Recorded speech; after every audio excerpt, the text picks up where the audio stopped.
আজ ওই 3 সেপ্টেম্বর মানে বৃহস্পতিবার রাত্রি সন্ধ্যা দিচ্ছিলাম আর এখানে সব ব্যাগগুলো নেমে গিয়েছে। ও বলাই হয়নি কোথায় যাচ্ছি, পুরী যাচ্ছি। ঠিক 1 মাস পরে আবার ঘুরতে বেরোচ্ছি। আর এই যে আমার মিষ্টি ভাইটা বসে আছে। চলো এবার একে ভোগ দেওয়ার পালা। ভোগ দিয়ে আমিও ভোগ তুলে প্রসাদ পেয়ে নিয়েছি। 7:10 বাজে বাবাকে ফোন করা হয়ে গেছে, বাবা আসছে, আমাকে নিয়ে যাবে। আর এই যে আমিও রেডি হয়ে নিয়েছি, রাতে চুল বেঁধে ফ্রেশ হয়ে রেডি হয়ে নিয়েছি, একেবারেই রেডি হয়ে বেরিয়েছি। আর এই যে 1 সপ্তাহ এদের সাথে আর কোনো দেখা সাক্ষাৎ গল্প হবে না। সকালবেলা ঘুম থেকে উঠে এদেরকেই আগে দেখা, মানে এদেরকেই চোখে পড়ে। চলো মাকে টাটা বাই বাই করে দুগ্গা দুগ্গা বলে বেরিয়ে পড়লাম। মা বললো সাবধানে আসিস, আমিও ঘাড় নেড়ে উত্তর দিয়ে বেরিয়ে পড়লাম। সেই চেনা রাস্তা এখন 1 সপ্তাহের জন্য আর হাঁটা চলাও হবে না, কিচ্ছু না। সন্ধে বেরিয়ে পড়েছিলাম। আর এই যে বাবন কাকুর গাড়ি, যেটা করে আমরা এখন যাব খাগড়াঘাট। এই যে ওপরে খানিকক্ষণ বসেছিলাম, তারপরে এই যে এখন লাগেজগুলো সবার তুলে বেঁধে নেওয়া হচ্ছে। এটা হলো আমাদের শান্তিপূর্ণ মানুষ, মানে সবসময় শান্তি বজায় রেখে চলাফেরা করতে ভালোবাসে। বললাম বলে যে শান্তি বজায় রেখে চলাফেরা করে সেরকমটা কিন্তু না। যেখানে যাবে ঝগড়া ঝামেলা না করলে এনার হয় না। ঠিক আছে, সেসব বলে আর মন খারাপ করে লাভ নেই। এখন আমাদের গাড়ি ছেড়ে দিয়েছে, এখন আমাদের 2 ঘন্টা 15 মিনিটের জার্নি। তারপরেই আমরা আমাদের স্টেশনে পৌঁছাবো, মানে খাগড়াঘাট। ওখান থেকে হাওড়ার পরে আমাদের যেটা সব সময়ের পছন্দ সেই ট্রেনেই উঠবো। এখন আপাতত থাক, একটু পরেই বলছি। চলো দুগ্গা বলে রওনা হলাম, হাতে মালাটাও নিয়ে নিয়েছি। যেহেতু আজকে সারাদিনে কোনো মালা হয়নি সেরকম, সেই জন্য আর মালাটা কমপ্লিট করে নেব।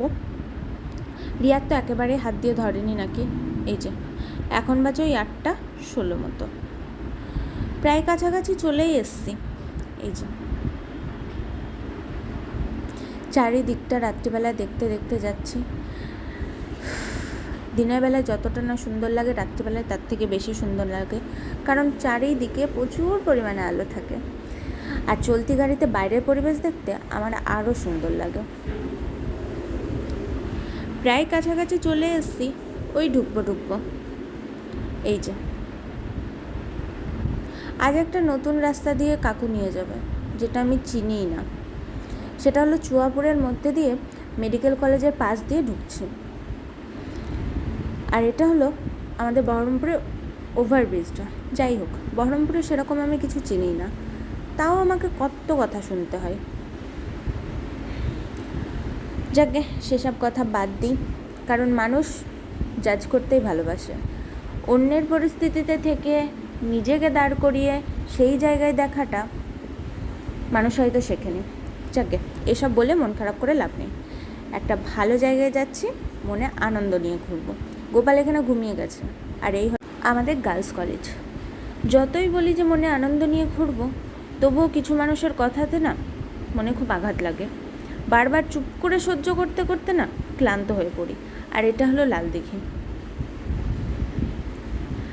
মানুষ জাজ করতেই ভালোবাসে। যাকে সেসব কথা বললে আর শেষ হবে না। হ্যাঁ, তবে বহরমপুরে কিছু কিছু জায়গা আমি চিনি, যেমন এই দিকটা, মানে জেলখানার অপোজিট আমার সব থেকে পছন্দের দোকান শুভম, যেখানে কিছুদিন আগেই গিয়েছিলাম। আর এটা হলো স্কোয়ার। জানো তো, অনেক দিন আগে এই স্কোয়ারে আমি গোটাটা ঘুরেছিলাম, মানে হেঁটে হেঁটেই। ভালো লাগছিল। মাথার উপরে তখন সূর্যের তাপ, আর শীতকাল ছিল, হাঁটতেও বেশ ভালো লাগছিল। যাই হোক, বহরমপুরকে এবার টাটা বাই বাই করে এবার আমাদের খাগড়াঘাটের দিকে রওনা দেব। আর এখন তো পুজোর সিজন চলছে, চারিদিকে দোকানগুলোতে এখন সমস্ত রকমের কালেকশন থাকবে। জামাগুলো দেখতেও বেশ ভালো লাগছিল। প্রায় কাছাকাছি চলেই এসছি। এখন আমাদের গল্প হচ্ছে যে আমরা কখন নামবো। এই যে রিয়াও নিজের মালা ছেড়ে দিয়েছে, দিয়ে এবার সব গুছিয়ে নামার পালা। ওই যে আমাদের স্টেশন, যেখান থেকে আমরা হাওড়া যাওয়ার জন্য ট্রেন ধরবো। আস্তে আস্তে সব লাগেজগুলো এবার নামানো হলো। তারপরে এবার যাব সামনের দিকে। মামা আর কাকা গিয়ে টিকিটটা পরে কেটে নিয়ে আসবে। আমি, রিয়া, দিদা আর কাকিমা আমরা আগে চলে যাব 2 নম্বরে। আমাদের স্বভাব আছে জানো তো, আমরা বেশিরভাগ টাইমটাই রেল লাইন পারাপার করি, ওভারব্রিজটা না। হ্যাঁ, আর তবে যেটা ওটা ঘুরে যেতে হয় তাহলে তার কোনো কথাই নেই, আমরা একদম এপার থেকে ওপারে চলে যাই। আর এই যে এই ট্রেনটা যাবে আজিমগঞ্জ, আর আমাদের ট্রেনটা আসবে আজিমগঞ্জ থেকে। চলে এসছে, গোটা ট্রেনটা পুরো ফাঁকাই ছিল। নিজের সিটগুলো নিয়ে বসে পড়েছি, বাইরে থেকে রাত্রির পরিবেশটা দেখছি, ঠান্ডা হাওয়া দিচ্ছে। এই যে এখনও প্রচুর স্টেশন বাকি আছে। সময় এখন 3:30 অপেক্ষায়। আর এখানে দেখো, সত্যি মায়ের বিকল্প হয় না, মা মাই হয়। এত যত্ন করে বাচ্চাটাকে ঢেকে দিচ্ছে বলো। উনি 2টো বাচ্চাকে নিয়েই জার্নি করছেন, আজিমগঞ্জ থেকে ট্রেনে উঠেছেন আর নামবেন হচ্ছে হাওড়াতে। আর এখানে আমরা বসে বসে গল্প করছি। যাই হোক, আমাদের গল্প আর গসিপ কখনো শেষ হয় না। এখন বাজে ওই 1টা বাজতে 1 মিনিট বাকি। রিয়াকে বললাম তুই একটু ঘুমোতে যা, আর দিদা প্রথমেই শুয়েছিল। মুকুল কাকা কিন্তু একটুও ঘুমায়নি। যাই হোক আর কি,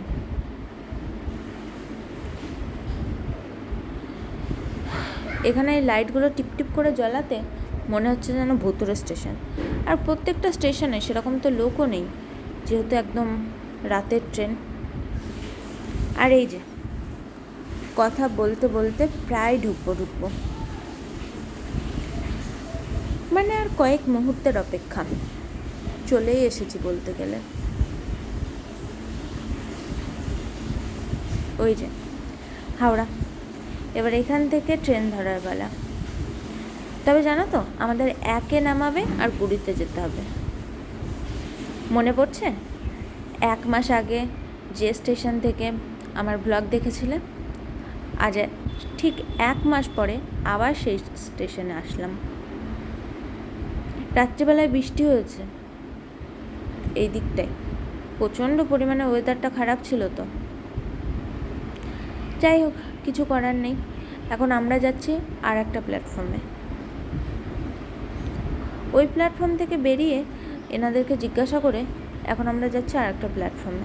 সেখানেই নাকি আমাদের 20 নম্বর প্ল্যাটফর্মটা পাবো। ওখানে আমরা একটু বসবো, হাত মুখ ধোবো, তারপরে খাওয়া দাওয়া শেষ করে যার যেটা কাজ আছে, জব টব যা করার করে নেবে, তারপরেই আমরা ট্রেনে উঠবো ওখান থেকে। এই যে চলে এসছি। এবার একটা ভালো জায়গা দেখে বসার পালা, সেখান থেকে আস্তে আস্তে সবাই ফ্রেশ হতে যাবে। যখন স্টেশনে ঢুকলাম তখন দেখলাম পুরোই ফাঁকা। ওনাকে জিজ্ঞাসা করে হলো কত নম্বর প্ল্যাটফর্মে দেবে। সব কিছু শেষ করে এখানে দেখলাম বন্দে ভারত 2, মানে এটি যাবে দিল্লি। চলো, আর ওই পাশের ট্রেনটা যাবে দীঘা। এখানে আমি একটু স্টাইল মেরে ওদেরকে টাটা দিয়ে চলে আসলাম। যতই যাই হোক, ওই সাদা রঙের বন্দে ভারতটা দেখতে বেশি ভালো লাগে, যত রকমের কালার হোক না কেন। ঠিক আছে, আমরা একদম সামনেটা চলে এসেছিলাম হাঁটতে হাঁটতে, খুবই ছোট। ওই যে বন্দে ভারত এখন দেওয়া হচ্ছে, ঠিক 6টা 10 নাগাদ এখান থেকে ছাড়া হবে। এই যে সেই স্পেশাল মুহূর্ত, যার জন্য আবার পুরী আসা আমাদের, মানে অবভিয়াসলি জগন্নাথ দেব, সমুদ্র দর্শন সব তো আছেই, তার সাথে আমাদের বন্দে ভারতে চাপারও একটা মেন উদ্দেশ্য ছিল। এবার গেট খোলার অপেক্ষায় দাঁড়িয়েছিলাম, গেটটা খোলা হলো আর আমরা এবার যাব সিটের কাছে। চলো, সেরকম কেউ ওঠেনি, একজন উঠেছিল, তারপরে আমি, দিদা, মামা 4 জনে উঠে পড়লাম। এবার একটু বাইরে বেরিয়ে দেখলাম, আর ওটা ছিল ক্যান্টিন, আর এখানে বেসিন হাত ধোয়ার জন্য। এই যে এদিকে 2 রকমের বাথরুম আছে, একটা ইন্ডিয়ান আর একটা ওয়েস্টার্ন। আর এই যে এনাকে বলছি আমি একটু ভিডিও করবো, ইনি আমাকে ভিডিও করতে দিচ্ছেন না। ইনি বলছেন আমিও ঢুকে দেখবো। ঠিক আছে চলো। আর এখানে ইন্ডিয়ান রয়েছে। হ্যাঁ, বাথরুমের পরিষেবাগুলো বেশ ভালো। এখানে হ্যান্ড শাওয়ার রয়েছে, হ্যান্ড ওয়াশ রয়েছে, তারপরে কল রয়েছে। অবশ্য সব বাথরুমে কল থাকে। আর হাত শুকানোর জন্য আবার ড্রায়ার রয়েছে হাত ধুয়ে। ঠিক আছে চলো। দুটো বাথরুমেই দেখলাম খুব পরিষ্কার। এখানে আমরা দেখলাম আবার জলটা চালিয়ে, এই যে আমি আর কোনো প্রকারে কলটা বন্ধ করতে পারছিলাম না, অগত্যা বন্ধ করা হলো। এইদিকে রয়েছে ওয়েস্টার্ন আর ওইদিকে রয়েছে ইন্ডিয়ান। কী আর করব, বাইরে অনেকক্ষণ দাঁড়ালাম, এবার ভেতরে ঢোকার পালা। হ্যাঁ, আমরা গোটা ট্রেনটা একবার ঘুরে দেখছিলাম। আর এটা হলো ইকোনমি। ভাড়াটা বেশি, তবে পরিষেবা খুব সুন্দর। ঢোকার পরে হাতে গোলাপ ফুল দেবে, তারপরে হচ্ছে চেয়ারটাকে তুমি নিজের মতো মুভমেন্ট করতে পারবে। কিন্তু এই দরজাগুলো একটু ভালো না, নিজের টাইম হবে বন্ধ করতে দেবে। মানুষ যাচ্ছে কি আসছে সেটাও দেখার বিষয় না। এই যে এত ঠান্ডা লাগছিল, এবার ঢুকে 2-5 মিনিটই ব্যাস ভালো ছিল। আর এখানে এনাদের কুকুর ছিল, যেটা চেক করতে এসেছিলো, আর দিদা তাকে দেখে ভয় পেয়ে গেছে। ঠিক আছে, এবার আস্তে আস্তে ছাড়ার পালা। আমরা আমাদের গন্তব্যে যাওয়ার জন্য রওনা দিলাম দুগ্গা দুগ্গা বলে।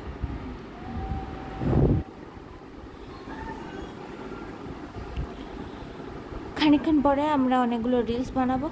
আর এখানে রিয়া আমার দেখে দেখে ওটা করার চেষ্টা করছিল, কিন্তু ওকে নেইনি বলে ওর রাগ হয়ে গেছিলো। ঠিক আছে। আর এই গঙ্গাটা মনে পড়ছে আমার আগের ব্লগে, মানে 1 মাস আগে যে ব্লগগুলো আপলোড দিয়েছিলাম সেখানে। সেই চেনা রাস্তা, সেই কাশফুল, 1 মাসের মধ্যে আবার আসলাম। যাই হোক, এখানে ইনি পেপার নিয়েছেন একটা। হ্যাঁ, তোমরা যদি খাবার না নাও, তোমাদের জলের বোতল আর পেপার ওই দুটো বিনামূল্যে দেবে। এখন আমাদের যাওয়ার অপেক্ষা। এই যে এতগুলো স্টেশন রয়েছে। তারপরে ভুবনেশ্বর ঢোকার পরে তারপরে তখন বুঝতে পারবো যে পুরী ঢুকবো। আর এখানে এসিটাকে বন্ধ করতে বলা হচ্ছে। 3-4 বার বলার পর তারপরে এসিটা বন্ধ করেছে, তাও বন্ধ হয়নি। এত ঠান্ডা লাগছিল, মারাত্মক পরিমাণে এসিটা বাড়ানো ছিল। হ্যাঁ, যেটা বলছিলাম, রিয়া শুধু পেপারটা নিয়ে দেখেই রেখে দিয়েছে, পেপার আর পড়েনি। আর এখানে একটা চা নেওয়া হয়েছিল, চাটা বেশ ভালো ছিল। আমরা কেউ টেস্ট করিনি, দিদাই টেস্ট করেছিল। এই যে চাটা রেডি করে দিদাকে দিয়ে আসা হলো। আর এই যে এত ঠান্ডা লাগছিল, হাত মুখ সব ঠান্ডা হয়ে গেছে। ব্যাগের যত জামা কাপড় ছিল সব ঠান্ডা হয়ে গেছে বলতে গেলে। আর এই যে ওই দিকটায় রয়েছে রেল লাইন, মানে ট্রেন যাওয়ার জন্য। আর এই দিকটায় রয়েছে মাঝে, ওটা হচ্ছে যাতায়াতের জন্য। আর আমরা যেটাতে যাচ্ছি সেটাও হচ্ছে ট্রেন যাওয়ার জন্য। মাঝে মাঝে চরগুলো পড়েছে, কিন্তু এমনি তাকালে প্রচণ্ড জল, প্রচুর পরিমাণে জল।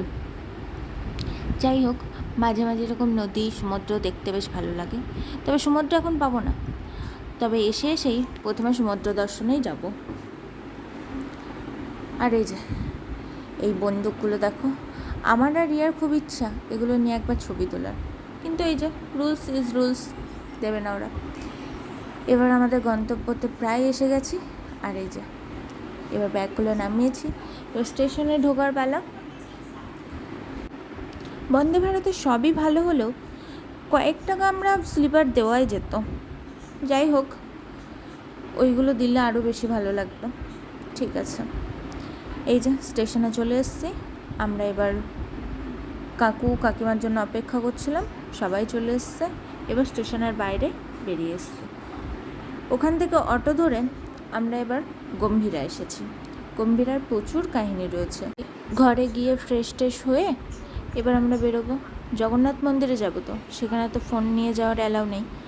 জগন্নাথ মন্দির ব্যতীত আরও জায়গায় ছবি তোলার কোনো পারমিশন নেই, তাই ফোনটা ঘরেই রেখে যাব। আজকের ভিডিওটা এই পর্যন্ত।